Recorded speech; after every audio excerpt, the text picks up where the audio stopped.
Have you ever played a character that was in a cult? No, but it sounds like could not only be a backstory, but a background as well, man. I'm Nerdarchist Ted. And I'm Nerdarchist Dave. Welcome to Nerdarchy. For nerds, by nerds. Now let's see what dark deeds we can get up to. Yeah, I'm surprised, man, that there isn't a cultist background in 5e D&D. I feel like we've talked about it before, but then I was like, maybe we did one before. Maybe it's on the website, but I searched our website. I took a look at our videos, and we have not created a cultist background. So we're going to do it here on the fly today.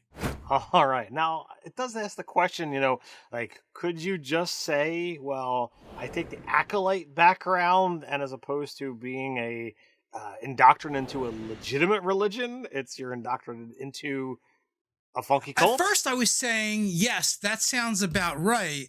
But then, like, I was kind of thinking, like, first of all, I looked at the acolyte and what you get and its religion and insight. I don't think someone that joins a cult and gets sucked into a cult is going to be really good at insight, right? They might not have a high wisdom score either. So, like, I kind of don't think so. And also, I think cults are a little bit different than religion. I know, like, sometimes from the outside looking in, religions can seem very cultish. Um, but I think one of the main differences, religions tend to, at their core, be good and be good for society mostly. There's some outliers, and I don't think a cult is ever going to be good for society. Now, we're talking specifically about role-playing games here. We're not trying to make any corollaries or judgments on real-world things. So we can kind of move away from that aspect. So without further ado, this particular video is going to be sponsored by Hexbound.com, which is Hit Point Press, the team behind Humblewood, and Antonio D'Amico, the creator behind Dragon Stew. Hexbound is a witchy supplement for 5th edition that is live on Kickstarter. Enhance your characters with new subclasses that allow you to make incredibly diverse witches. You can sling spells, brew potions, and even punch spirits into the bodies of your enemies. There's new spells, witch familiars, backgrounds, a mobile app, and more. Add the magic of witchcraft and witches into your games with Hexbound. Check it out on Kickstarter. Go to hexbound.com or check that link in the description down below. What does being in a cult say about your character, Ted? So there's a lot of things. Typically, those people who tend to get drawn into cults are those who are kind of the outlier, somebody who doesn't easily find a connection with others, and they're seeking to belong. It could be, someone who is easily persuaded to go down a path, someone, as I said, seeking friends. But the people who are on the outskirts that might easily be missed are easily able to be roped in by a quick talking, smooth talking, kind of individual who can promise a better life than the one they have. So basically, we could kind of sum it up to someone that's like seeking validation of some sort or another, whether it be through relationships, power, respect, whatever. But the question is, let us know in the comments below. Have you ever played a character that's been part of a cult? Would you play a character as part of a cult? What role do cults play in your game? In one of our very early games of 5e, the whole game was basically about cults and blood cultists.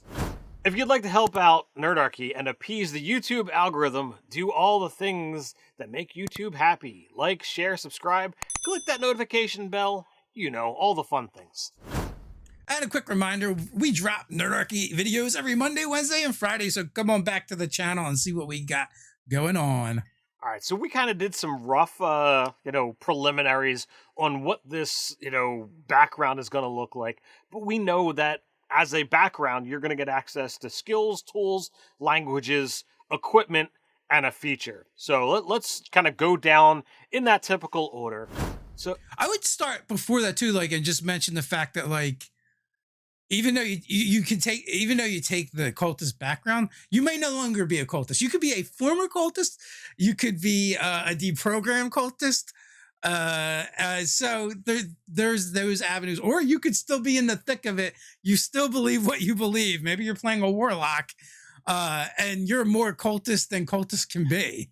So yeah, those are all great avenues, and some of that winds up actually being addressed here. So have fun with it, as you will. So for skill proficiencies, we're looking at deception and arcana or religion. So you get one that's set in, and one that you get to make a choice of. Yeah. So one of the things about being a cultist, while it is like a religion, sometimes I feel like it's more a cult than religion. So in that case, you might know more and learn more through that organization about things that are arcane than religious. So I felt like a choice might be in order there, or maybe it is treated more like a religion. And deception, I felt like that was a good choice because I feel like if you're in a cult, you don't want other people to know you're in a cult until you're trying to like bring them into the cult. So like it's this fine line you got to walk in, like where you like where you're keeping it on the DL. It's like Fight Club, right? The first rule about Fight Club is we don't talk about Fight Club. Well, first rule about being a cultist is we don't talk about being a cultist. That's entirely true, and I think I think that setup is perfect, for this, and it's generic enough that you can make this fit wherever you're looking to go. If you're looking to go with some kind of dark religion, totally there. You're looking to go with some kind of outsider being, totally there. So I definitely dig it. So next up, we have tool proficiencies, and cultists tend to be of the common populace, for the most part. I mean, yeah, you might have it being led by someone who is higher up the food chain, if you will. So depending upon what it is that you're particularly following, we selected that, pick a tool set that seems to fit. If you happen to deal with alcohol, then brewer supplies would be great. If you are working on bizarre concoctions like potions and whatnot, maybe herbalism, will wind up fitting. But to whatever specifically that is that entity that you are following, there's probably a tool set that's going to fit in well. Yeah, well, I would go in a little bit of a different route. Same result, different route. I would say like you said, you're going to draw your cult followers from the general populace, people that are looking for a little bit more out of life. They want to raise their station. They don't like the hand they've been dealt. But in the meantime, they're already doing something, right? You're a dock worker, or you're a brewer, like you said, and then the cult reaches out to you and brings you in. So I feel like the tool proficiency is actually coming from your day job. You have a day job, and then your night job is being a cultist.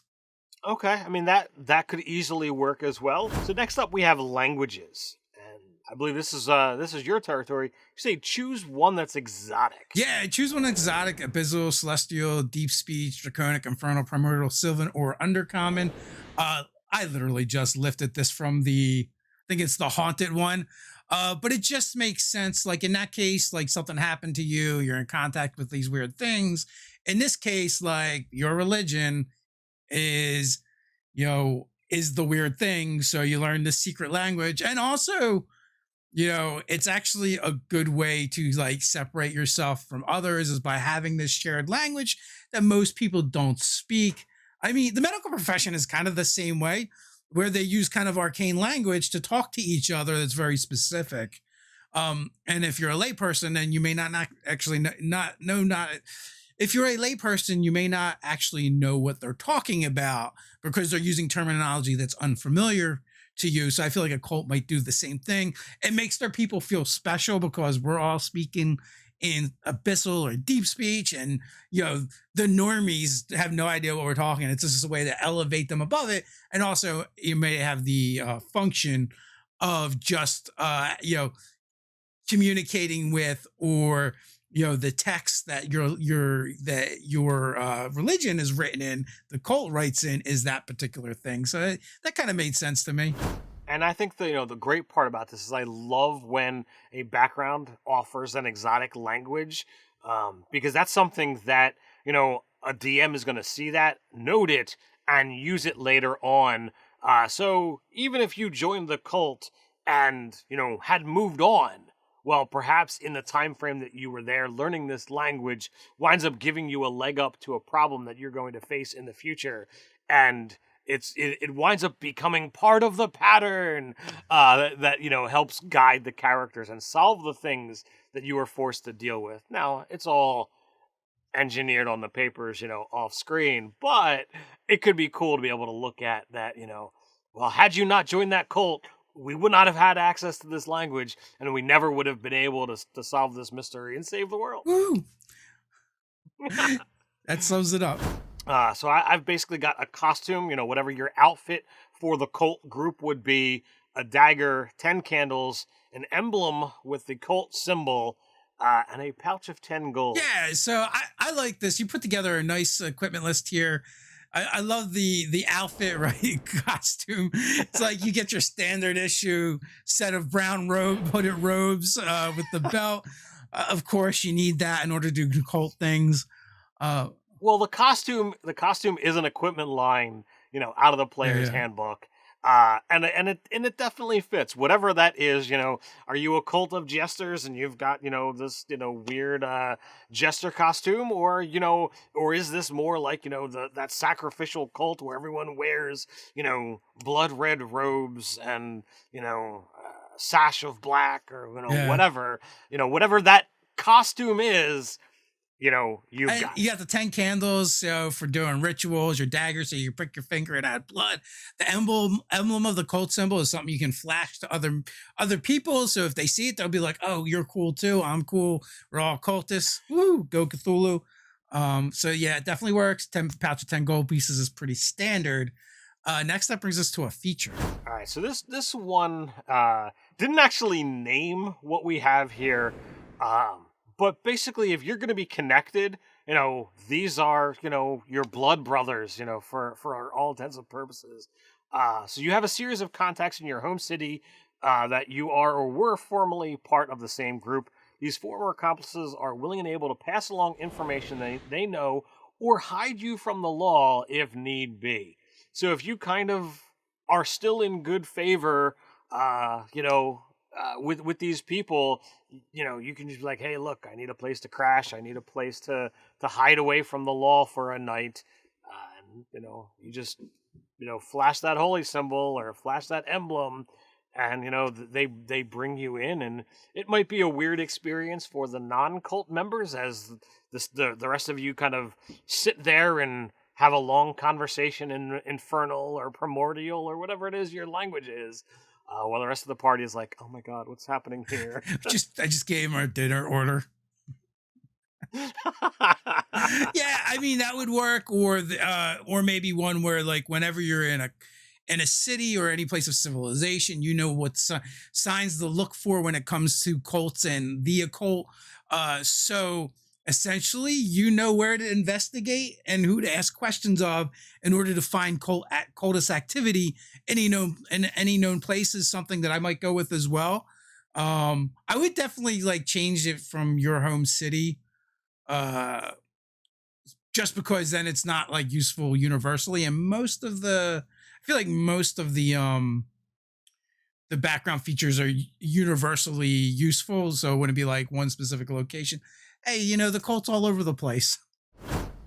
That is true. There are some of them that do link to a specific location, but definitely making it more universal is entirely helpful for the life and breadth of an entire campaign, as opposed to, if we start off here, that's it. Once we leave, this is useless, and I just kind of chuck. Yeah. So I don't know.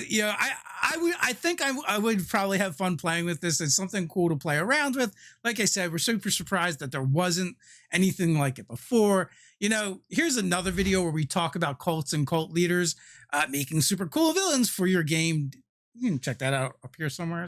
And if you'd like to help support the channel, help make videos like this, consider becoming a patron over on our Patreon. As a thank you, you'll receive monthly 5e content for players and DMs alike, a chance to game with us, and more. So until next time, stay nerdy.